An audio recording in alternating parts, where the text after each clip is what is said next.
Good morning, everybody. I am John Mariano, and welcome to Monday Mornings with People I Love, whatever we're calling this show right now. I have Christy McGee and Thomas Rissling. Christy, how are you today? I am just fine and dandy. Good morning, John. Good morning, Thomas. Good morning, both of you. How are you doing today? Oh, I am doing peachy keen. Can we say that on the air? Peachy keen. I think so. Yeah, I don't think that's been canceled. Peaches are still safe. I hope Peaches are safe? Okay. Peaches are safe for now. I mean, what was it? Call Me By Your Name really pushed the boundaries of peaches, but we're still safe. We're still safe with peaches. It's been a little bit since our last Monday morning, so welcome back. This is a show that we're throwing up kind of sporadically. We're still figuring it out. I hope you guys are tuning back in, and you gals. I do not judge on who's watching us, if anyone is. We had 1 or 2 viewers last time, and that was spectacular. What have you guys been up to? Christy, what have you been up to? What have I been up to? Let's see. Well, the three of us did something very cool together. We did a Reiki workshop with Grace Hancock. Yes. I loved this. Every single second. This was a very last minute thing for me. You guys were both all in on it, and I was available last minute. And last time that we got together, you had mentioned how you were into this meditation, Reiki healing, and I've done one or 2 courses with Grace already, and this was a group one, so this was very interesting. Christy, what was your experience with that? It was a very powerful experience. So I think there was probably about 10 people in our group. Grace did a kind of a guided meditation, and then there was a silent meditation as she was sort of doing one-on-one personal readings from her digital atmosphere.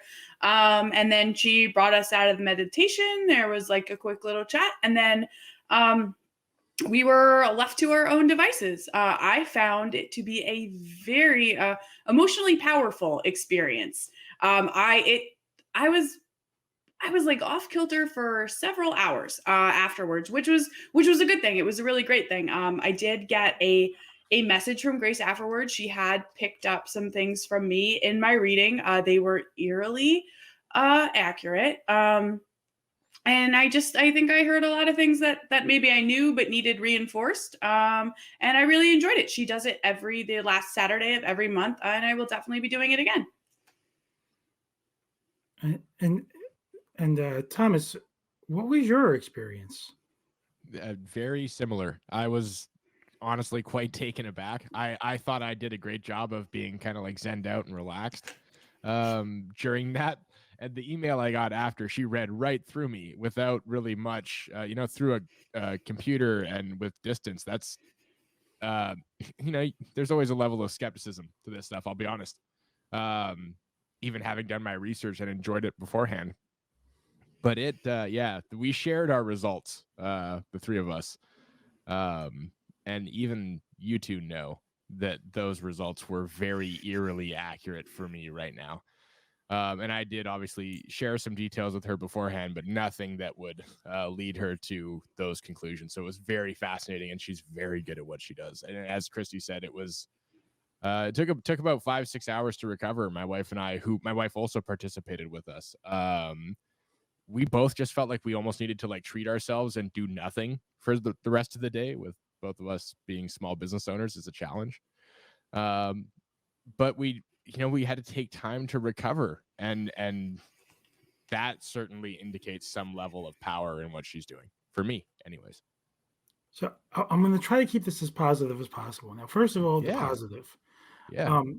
Grace does an incredible job. Grace knows a little bit about what's going on in my personal life, and she's putting out all the best vibes and trying to help me, steer me in the right direction. And I truly believe it's helping. My beef isn't with Grace at all. My beef is with you guys who talked me into this. And I think we're beefing now because of the three of us, I feel like I embrace this the most. right? We And got beat. if I were to rate us, I'd say me, Thomas, and Christie. And the reason for this is I did this in my bed. I completely zenned out. Okay, the way I did it was when Grace gave us our alone time, I kept my camera on. Yep. And I lay down in my bed. I muted my microphone and I listened to Pink Floyd. And I just zoned out. Thomas, now give Thomas runner up.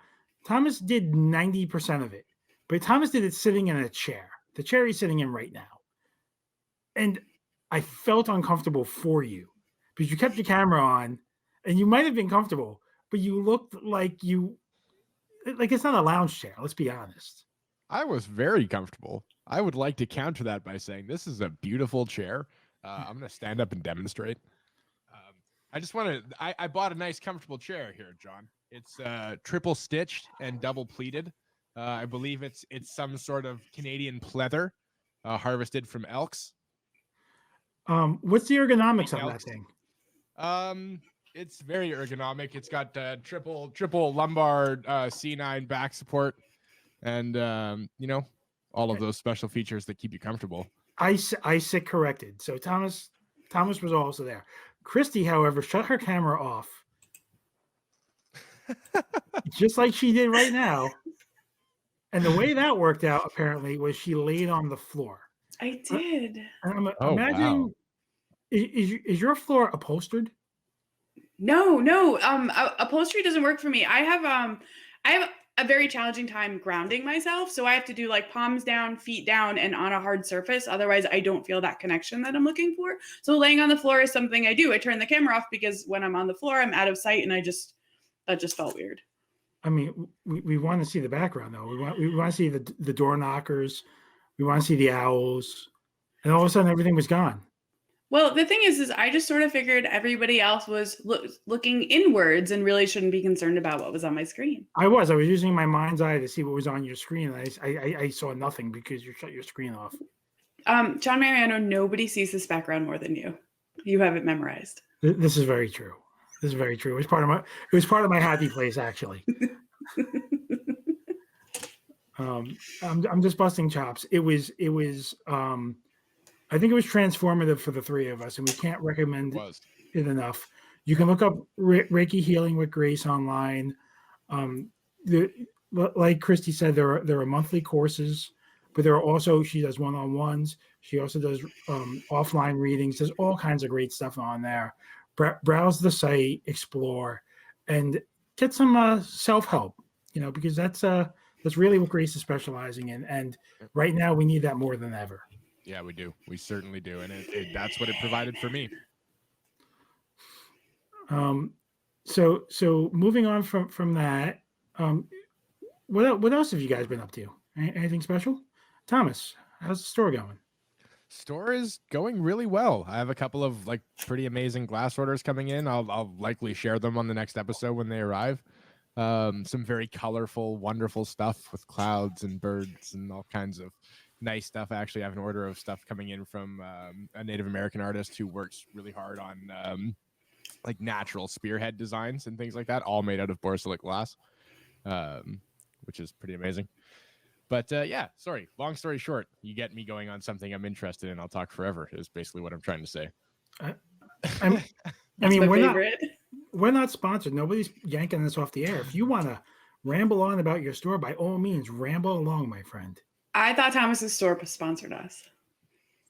I'm not against it at all. I should get a big flag made from TeePublic with my store's logo on it and put it behind me. I can't believe you didn't ask me to make you a flag. That's hurtful. Can you make me a flag for my store, please? Of course. So coming soon to Monday mornings, Thomas's flag brought to you by Christie. Yep. And I'm also working on a very special, I told you guys this today, and we'll keep it a secret until they arrive, and then we'll show people on air. But I got us all, the whole FTM crew, including Zach, who plays D&D with us, a little special something. So that'll be kind of fun. I can't wait for the surprise. You told us what it was, and I did a victory lap around my house. It's a little more than kind of fun. It's so cool. I'm pretty excited. And the artist that's doing it is very, very excited. So I love that there's an artist doing it, and it's technically my artwork, which is like doubly exciting for me. And you're gonna be able to see it in Right? three dimensions. Yeah, it totally hit home. Like, wow, it's almost like when somebody gets a tattoo of your artwork. It's like, oh, this meant a lot to you. Yeah, man. I mean, we've been doing this for over a year, and it's a joy to have Christie on shows with us now, who I think we've suckered into doing pants and maybe some other wacky shit with us. But sorry, Christie, am I speaking? Am I getting ahead of myself now? I mean, I'm definitely not given a lot of options on certain things. I think I was told certain things I had to do. With love. In fairness, much like people on the Oregon Trail, we barter here. And there are things that you talk me into doing, and then there are things I talk you into doing, and we barter. You're right. Right? So I think that's very clear in our relationship. I'm pretty sure at this point I have to barter something new from you because we have some stuff coming up, and I'm only going to tease it. But coming this summer or late spring, on an episode of Monday Mornings, Christie and I will have a review of an excursion of sorts, and Thomas is going to prepare some questions, some Q&A for us about that excursion. Oh, you bet, on a road trip. And it is going to be so much fun to share you guys going on this adventure. A lot of people have been cooped up for a long time, including me. It's like I told John, if it wasn't for the whole international travel restrictions thing, I'd probably come with you. But it's amazing. Yeah, it's going to be a lot of fun. I'm super excited, and that is something to look forward to on this show. Well, hold off on that because I have figured out, if this works out well. Ooh. Okay, I have figured out another semi-local place, probably closer to Christie than me, that we could get a house and do an equal amount of expediting about the film industry. And that's what we call a tease, folks. Ooh. Even I feel teased. Yeah, a bigger franchise than the one that we're going to go celebrate. You have succeeded, sir. Yeah. So, Christie, what do you have going on? So I have started a couple of new exercises. The workouts I've been doing in quarantine have gotten very stale and boring and frankly really depressing. So I dug a stationary bike that is older than me out of storage at my mother's house. And I've been tooling around on that. It probably works better than something you'd buy in a store today. It was my grandfather's and it hasn't been maintained in 30 years, but it works great and I love it. And also I got a workout mace, which I am having tons of fun with, but walking upstairs is now very difficult for me. But it's like the most fun. I feel like a barbarian. And I just want to have a steak when I'm done working out with it. Okay, so can we roll this back a little bit? You have apparently a medieval bike contraption, and you wield a mace now. Yes. Okay. The mace makes it difficult to walk up the stairs, or riding the medieval contraption? No, because I do a lot of squats in my mace workout, so that's the riding contraption is fine. It's not injuring me in that capacity. No, I just wasn't clear because you just kind of threw all of it at us once. I was just so excited about it. and I just got my uncle's Nordic Trek working, which I'm excited about because that's a semi-ancient bike, but not nearly as ancient as yours, right? It's like a 20, 30-year-old bike. Yeah, so this is a bike that I would play around on in kindergarten because it was in my grandfather's office, and actually the big metal desk that I streamed from here was also his. I did my homework on this in elementary school, and at that point he'd had both things for longer than I'd existed, so I just know that they're all older than me. Well, if it makes you feel better, I was in high school when I used to ride on this bike in my uncle's room, and now it's in my room. So I mean, it's not quite as old, but it's still. I've been out of high school for a minute. So we don't need to talk about that. No, not at all. Let's leave that alone. Not at all. Play the music. And thank you, ladies and gentlemen. That does it today for Monday Mornings with my favorite people, John Just Tank the Show. We are still rolling, so we are not going there yet. So we haven't even got to what I'm doing. Apparently, nobody wants to ask me, so I'll ask myself. John, John, whoa, John, go Thomas? ahead. Did you have a question for Christie or I? It sounded like you had something to ask one of us. John, what are you doing? And John, what are you doing? What are you simple. doing, We're John? both so curious. What are you John, doing? what are you doing? What is it that you're doing right What now? are you doing, sir? Specifically. Yeah, look at this. I like that. He That's like is a just- headshot material. Look at you. This is a mood. I did cut my own hair since You the last did. time was And on. you did a wonderful job, I'd like Right? to say. I did this Look at this cut. Look at that line. He's very GQ. I did that all myself.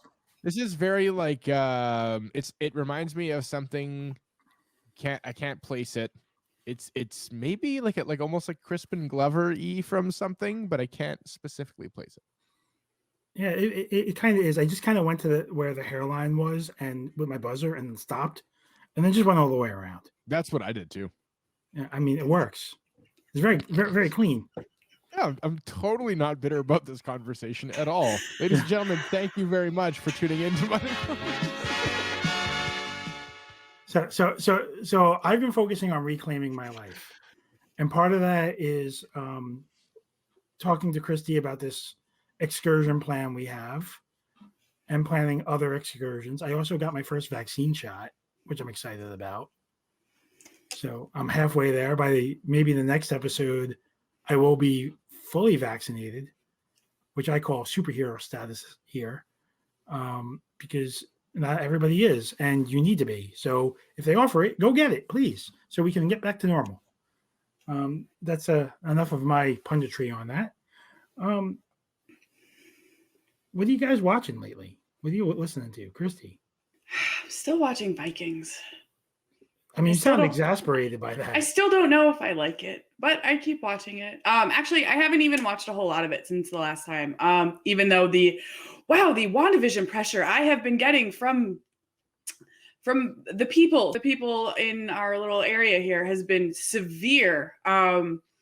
So I might cave on that sooner rather than later. But I have been doing audiobooks lately, or podcasts. Really, anything that even remotely touches on Stephen King has been just my thing this week. I found a podcast where a group of people met like once a month to talk about the book The Stand, and the podcast took them almost like a year to record. Hey, I read that. It was really interesting because they chopped the book up into 6 pieces and talked about it as they were going through the pandemic. And that was kind of like a nice little time capsule to listen to. And so this new book came out last week later, and I completely devoured it. I loved it. It was a bit more supernatural than I had been expecting because his hard case stuff usually isn't. But I kept getting those like little jolts of joy and like euphoria, because there was a lot of things in there that connected to other stories, and that's something that really does it for me, especially because I've been reading Stephen King for so long. I'm a huge King fan. Like, you asked us for a bunch of book recommendations, and oddly enough, I didn't recommend King, even though I've read like a third of his catalog. You don't need to, because I think I've got them all. I was really trying to push hard to get you to read Dean Koontz's Watchers. I will. Which is King. It's King-like, but I think you'll enjoy it. Ooh, maybe we have our first selection for book clubs with the Monday mornings cast. I'll gladly reread that book if it forces you it. guys to read it. I love this. I'll do it. I've been pushing for a book club thing on FTM since like June last year. I'll do it. I'm in. 100%. All right. So that's actually why I dressed like a librarian today. We're going to read a book I haven't read since high school, which we're not talking about how long ago that was. No, see, again, Thomas hit the music. Ladies and gentlemen, that does it for the Monday Mornings crew. Thank you very much for your time.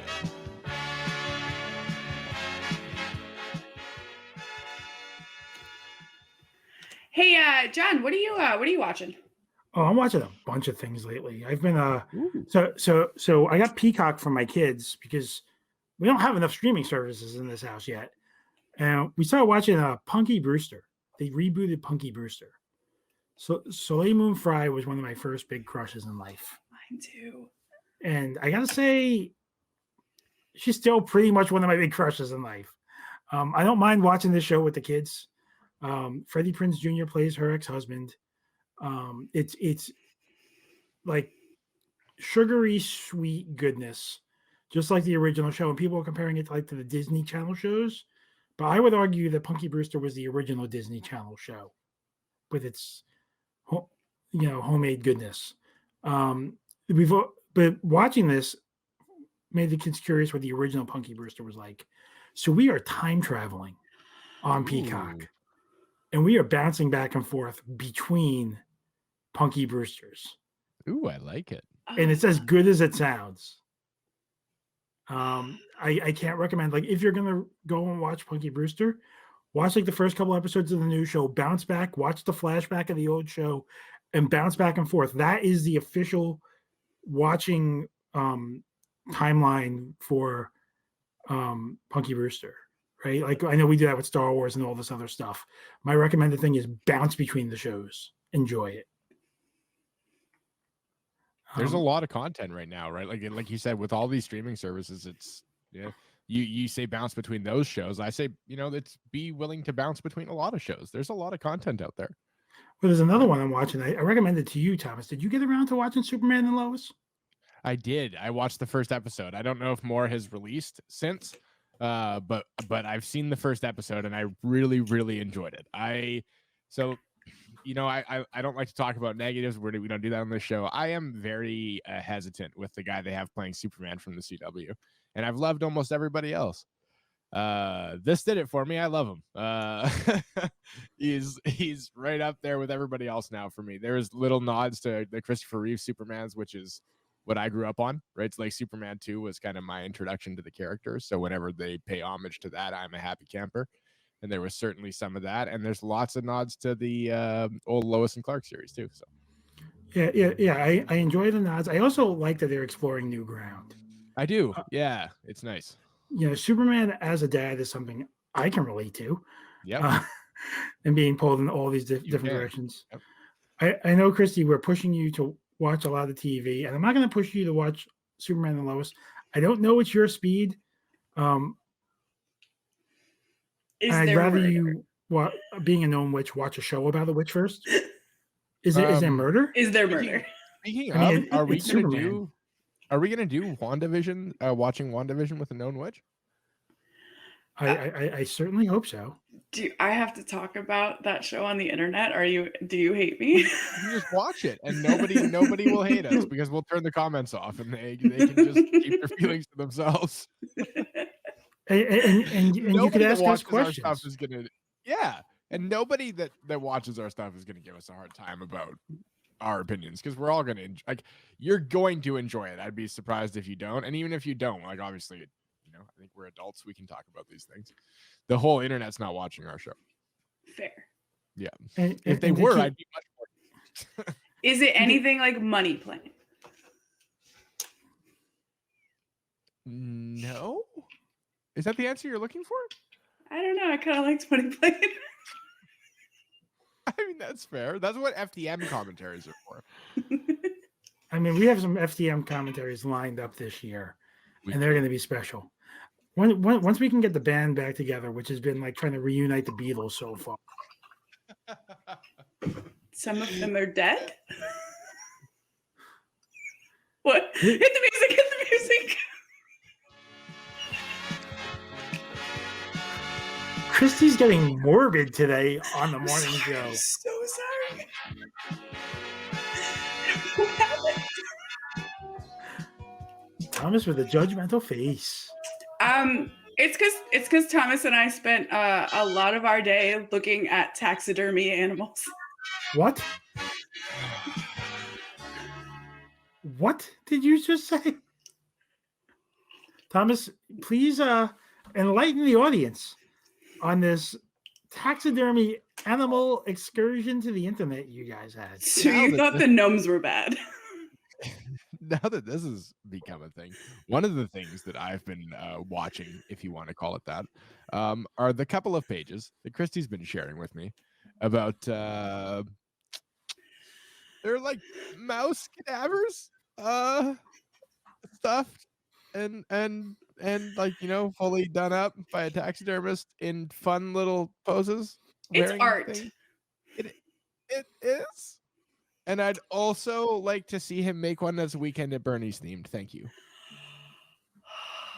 I feel like it's made for it. And Christie has sent me some real gems. They're disturbing and wonderful, and they make me happy, and they also make me concerned for humanity just in general at the same time. But I still want them. So that probably says something disturbing about me. Yeah, I'm also watching Lord of the Rings. So, I appreciate the Lord of the Rings. I have a couple of questions, Okay. as I'm one to do. Ask Christie. I feel like it's her Yeah. responsibility now. So Christie, Oh, is it? since you brought this to Thomas's attention, did you bother to look at the about page to see how they come about said rodent No. cadavers? No, I don't want to know. Okay. Are they caught in one of these medieval ancient traps that like snap down on them? I don't Or think is so. it like the glue traps that torture them? Like, how do they come about the rats and the mice? I don't want to know. I just I like the look of them. This I like seems to think they have like a wonderful little like mouse farm where they all just live happily, and then when they die, they live on in spirit. Where is this it's just company the old based? mice. Is this an American company? Well, there's a couple of them that I've Right. been looking at. This is apparently a thing. If you go deep enough in the internet, the art with because there was one with a baby duck that I was looking at today. I'll be honest, that one was a little much. He was dressed That as one, he was dressed as a bee and holding a gun. He was dressed as a bee holding a gun? Listen, Yes. it's been a long quarantine, and I have found some really great parts of the internet, and a lot of the internet got very smart about what I want to see and started showing me these things. So I started showing Thomas. You gotta, Thomas. You gotta bring it back because this is getting way too dark for us, and this is not that kind of show, guys. You wait till I get one. Thomas watched Lord of the Rings. Which one? You know what? I did. It came out finally. Well, it came out a while ago, but we finally got our copy on 4K. And I got to be honest. So, like, Lord of the Rings is one of those things. I don't like get emotional watching a lot of movies, but there's a couple of moments in Lord of the Rings that make me sob like a baby. We are all familiar with these movies, I assume. Yes. Mm-hmm. Yeah, we've all seen. So the moment that always gets me is like in the first movie is the moment where Sam nearly drowns trying to get to Frodo, because like having grown up on the animated movie, that scene is just non-existent. And what Peter Jackson did with that is incredible. And in 4K, like I usually don't like sell people on, wow, it looks better, because everyone knows it's a better resolution. That's, stating the obvious. It's like saying my room is blue.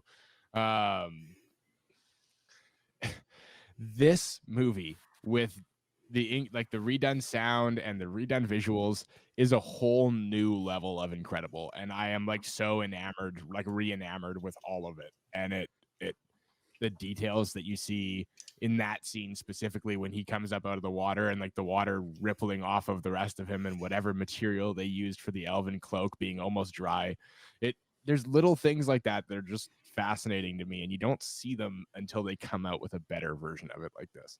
So I have now shilled for 4K for like a couple of minutes. I'd like my $1,000 check. Thank you very much. Invite me to your theme park. I'm good. Lord of the Rings is fantastic on 4K. I bet it is. I watched a couple of movies. I've been getting back into watching movies. Yep. Now the movies are coming back. Yep. I watched PG Psycho Gorman, which is not rated PG. You told me about this. Right. It's a fun movie where a Power Rangers like creature, like one of the creatures from space, comes to Earth to massacre everybody.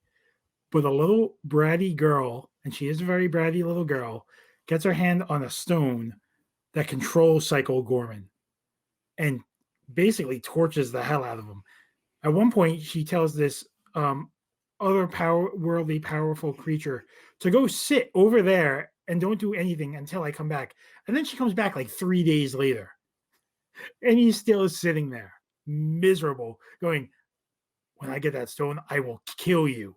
Right? But he can't do a thing because she controls him. It's a very dark comedy, fun movie that I've been told to watch this now so many times. You really should. I would do a watch along with you on this one. Maybe that should be our FTM return commentary. I also, to follow up Psycho Gorman, I didn't tell you I saw this one. I watched Fat Man, which is the Mel Gibson Santa Claus movie where he plays basically angry Santa. Not just bad Santa, but like, no, it's not. He's actually Kris Kringle. And the plot of it is, and I didn't read the plot, but I will spoil a little bit for everybody. Christmas isn't doing well because people are just being mean and bad to each other. So Santa Claus apparently gets a paycheck. He's subsidized by the U.S. government for how many gifts he delivers. And his check is like cut in half because people just aren't happy. So he's not delivering the presents. He's like, that's not how presents work to the U.S. government. So the U.S. government then leverages this to have him build them weapons, right? Which is all well and good. Like that's half the plot. So now it's like this militarized version of the North Pole. There are elves. There's magic. He's got a Mrs. Kringle. It's all there, but also weapons. In the meantime, there's another bratty kid that lives somewhere else who gets second place in a science fair, and I'm pretty sure his dad is a drug czar, although they never get into that. So he wants to get first place, so he hires a hitman to torture the little girl who comes in first place and scare her into saying she cheated at the science fair. Okay? So this all happens. She says she cheats. He gets the blue ribbon. Then Santa finds this out and gives the kid coal. The kid then hires the same hitman to go and kill Santa. And that's where the story really begins. And Walton Goggins plays the hitman, who's now trying to track down. And he has a vendetta against Santa from when he was a kid and got coal. And it's like this really surreal dark comedy about Christmas. Need to tie it into Bad Santa. They need to have Billy Bob Thornton appear as a fake Santa Claus to fight Santa. I mean, if he showed up as a bad Santa Claus to Mel Gibson's angry Santa Claus, Mel Gibson's angry Santa Claus would probably punch him in the face. He's already offended by the idea that people dress up as fat Santa and people think fat Santa's like this fat, jolly, happy guy. And he's like, I'm not fat. I'm Mel Gibson. I'm angry. Yeah. When he stretches that he is not fat, does he spank himself the way that Kurt Russell Santa Claus does? No. I'm not in. No, Kurt Russell's like 30 times a better Santa. Yep. But this movie was darkly fun. Yeah, sounds like it. Christy, have you seen anything lately, or other than the Stephen King books? And is there anything else that you've been into lately? No, because literally the books have taken up everything. That's fair. I mean, I go through those periods as well. I can't stop. But the thing is I'm listening to a book during the day, and then when I go ready to go to bed at night, I am reading a different book. Yep. But they're both Stephen King books. And so I'm just like, and then I found that podcast, and I'm just like, I've just been immersed. I should just wear my Stephen King shirt all day long. And you should. I should. Next time I should say good morning, Stephen, on the back of the. Ooh. Thomas, do you have anything you're looking forward to? Looking forward to? Yeah. I mean, it kind of ties into the last one, but new episodes of Resident Alien. I've been adoring that show. I don't need to talk about it a whole lot. Looking forward to that. I'm still always looking forward to more Dungeons and Dipshits. The last time we played was, I believe, after our first recording of this. Yes, it was in between. Yeah, and it was a riot in a lot of, I don't want to spoil anything because obviously it's no, but I'll spoil. I'll tease a little bit. Okay, go ahead. I am the biggest accidental hero in that game I think I've ever witnessed. Yeah, you are. Okay. So, I don't know how it's going to come across on the recordings, but I don't want anybody to think it was laid out or planned that I was a hero at all. I was kind of supposed to be a clumsy slob, and the dice are in my favor right now. oh my God, are they ever? Must be nice. I mean, in fairness, you don't roll a lot. You just tend to like being a tree and yelling at people, which is fair, but we should get you chucking more dice. Well, because when I was rolling, I would only half turn into a tree. I just want That's to point also fair. out, when you make a decision to say, I'm going to stay with the wagon, Thomas doesn't make you roll for that. Someone had to watch the wagon. You know, Christy, I love you, and I don't mean to be rude, but there's no role for complacency. Fair. And that's when bad things happen to you in those games, right? Like if you just stand still. What happened when we played? I'm gonna spoil this right now. You got ambushed from both sides by little gerblins. I was just trying to be responsible and stay with the wagon. One of us has to be responsible. I feel like you were hiding on the wagon. I'm going to find a more proactive way to be responsible. I promise you, I will not be responsible in that game for anybody. Oh, everyone's aware of that. But I'm going to start using Bernard to do my bidding.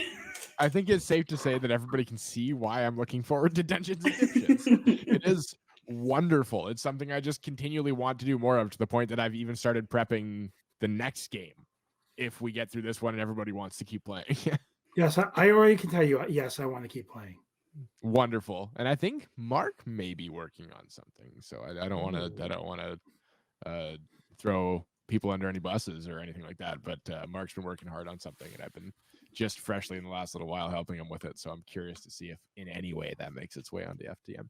That's also a tease, huh?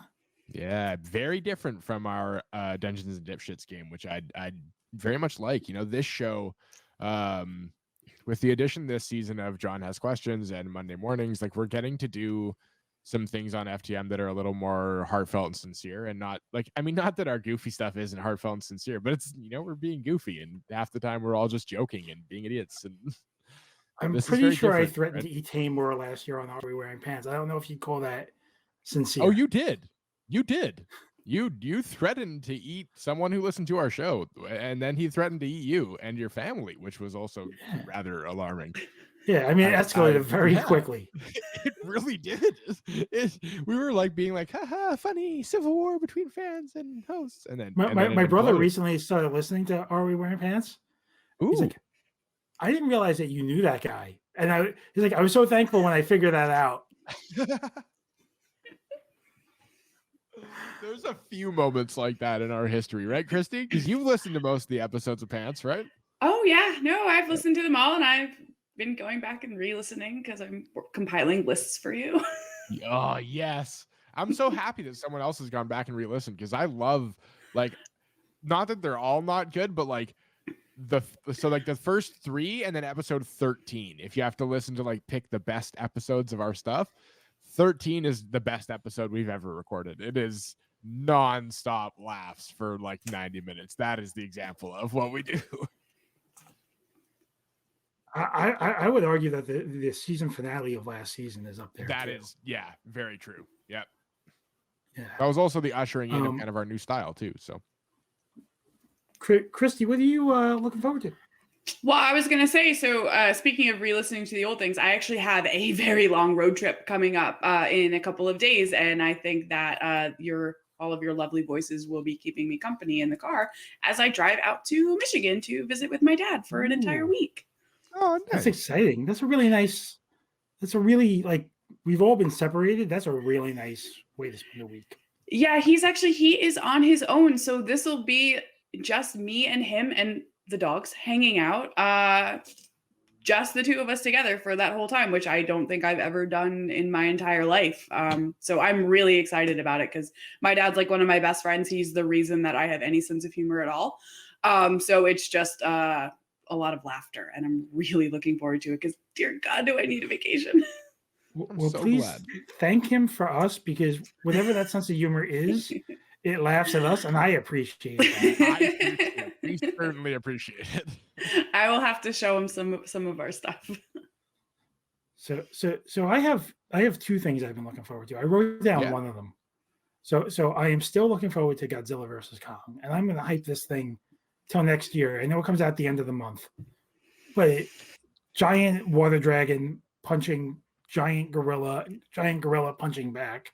Yep. Like that's the plot. That's all I need to know. I don't need an extended version. I don't need a different cut. Just give me that for an hour and a half to 3 hours, and I will be happy if you want to give me 9 hours of it. I feel like we need, this is not a question. We need to sit and do a commentary for that with you. You have been so excited for this. I've never, ever heard you, like Star Wars have come out, Marvel movies have come out. I've never heard you be so excited for this. Okay, can we talk about this for a minute? So there's two things going on here. Yeah. So I'm what you call a bicentennial baby. I was born in 76. You've never heard of this? So the kids. I thought you were trying to say you were born like 200 years ago. No, okay. So here in the States, Thomas, we're going to educate you a little bit. He's Canadian. You can't do this to him. I know. Yeah, like we say A and play hockey and like you Right. know, like A. So but he doesn't care about our bicentennial. no, here in the States, back in 1776, we yelled at Queen Elizabeth, and we were like, "Hey, we want some freedom, yo!" All I just heard was 4 and 7 years ago. Yeah, well, like so then all I can tell you is in 76 they were celebrating here in New York because they were coming out with a new King Kong movie, right? Okay. And that was Jeff Bridges, Charles Grodin, and Jessica Lange, and King Kong climbs the Twin Towers.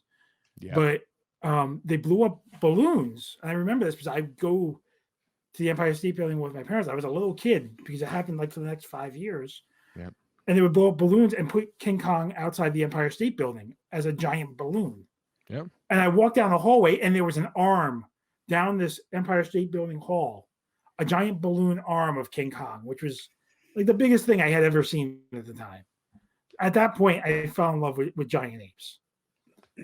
Fast forward a couple of weeks, and Saturday mornings I would watch Godzilla after all of the Saturday morning cartoons were there, and in the afternoons I would play Godzilla.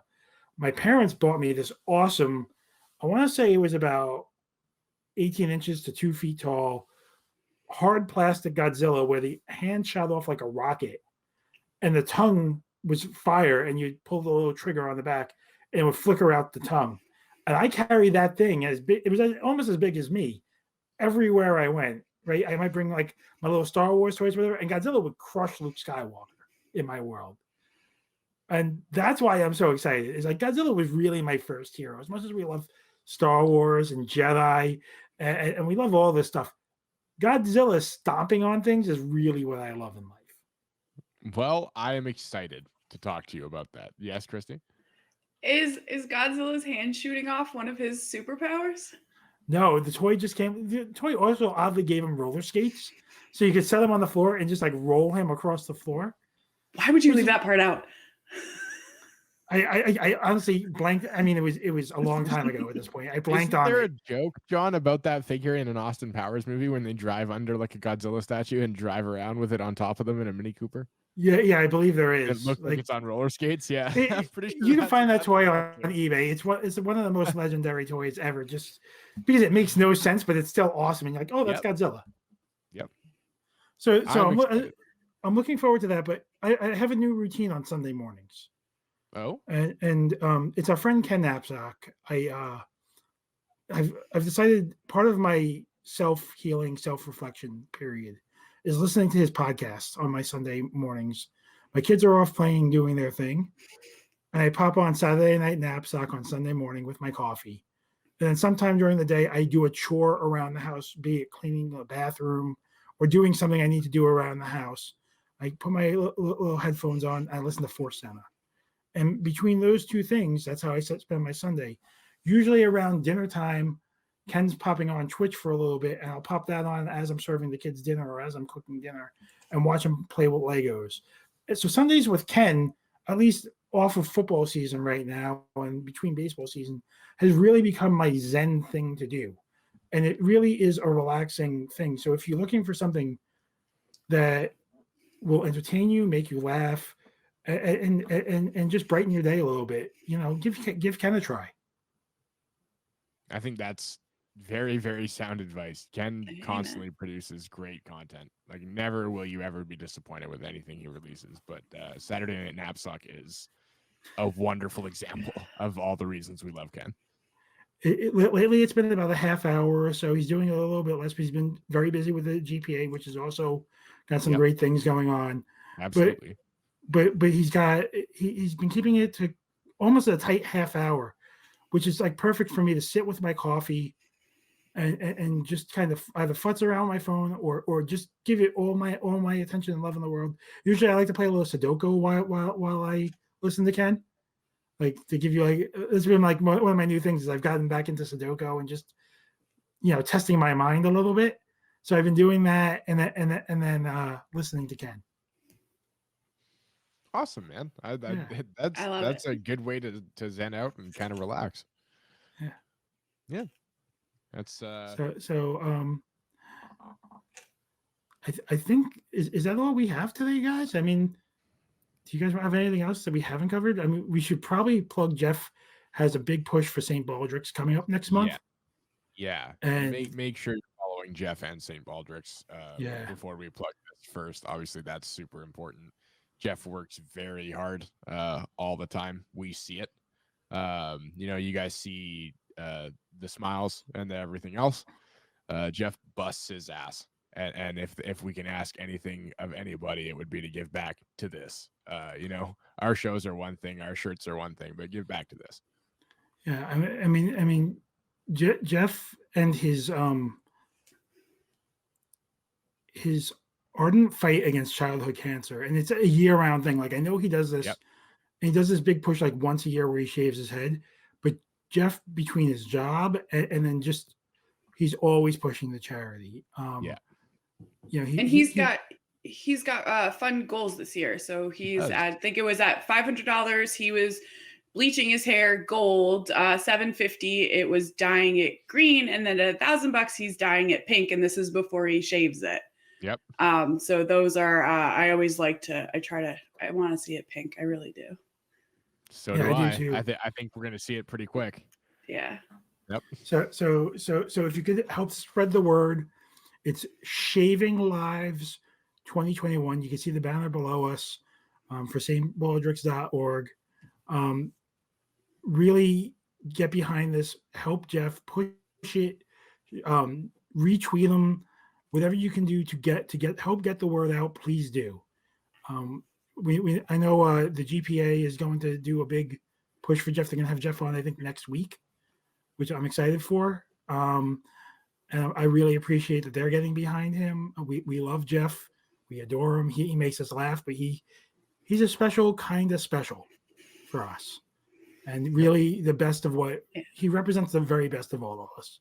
So, thank you. And on that note, I also think GPA do as well. Like, you mentioned like a group of people who are literally just dedicated to being nice. And to have them associated with Jeff means so much to all of us, let alone, like, I can't speak for Jeff, but to all of us, to watch them support Jeff like this after the years of support Jeff has given to all of them involved is so wonderful, and is such a tip of the hat to why they do what they do and the whole mandate they started their association with. And one of the things I do love about their organization that they're doing is that they're taking a portion of what they get with their stream labs and with their super chats, and they're donating a portion of it to charity. They're growing. They're a for-profit company that's trying to grow, but they're also, as they're trying to grow, they're trying to give back as well, which I think is a very, very it's a very special effort on their part. And if you haven't watched the GPA, please go check them out, because we do support charities here, and not that the GPA is a charity, but they support charities, and that's something we can really get behind. And they were really, not to run into the dad joke, but they are good people. And I know that Ken's been doing stuff with charities for a long time, and through his Discord and on his website. And he's very very particular about which charities he throws his support behind. So it's a good place to go if you don't feel like you have the time or the knowledge to do your own research on charities. He's kind of pre-vetting them for you. Yeah, that's very true. And there is a lot of concern these days in what, organizations you're donating your money to. So that's good advice. Very good advice. So for Josh, Ken, Mark, Eric, Ikaika, and anyone else who pops in over at the GPA, go and show them some love. Go say hi from Feeding. You say hi from Feeding a Monster. I don't really care if you drop our name or not. Just go say hi. Yeah. Drop John's name. Yeah. Drop John's name. Do it. Do it. All right. With that, I'm gonna go drop a deuce. So we should probably sign off. And the music.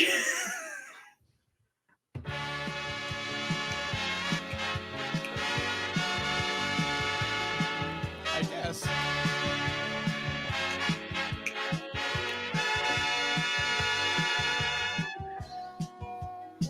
Why'd you have to go up like that?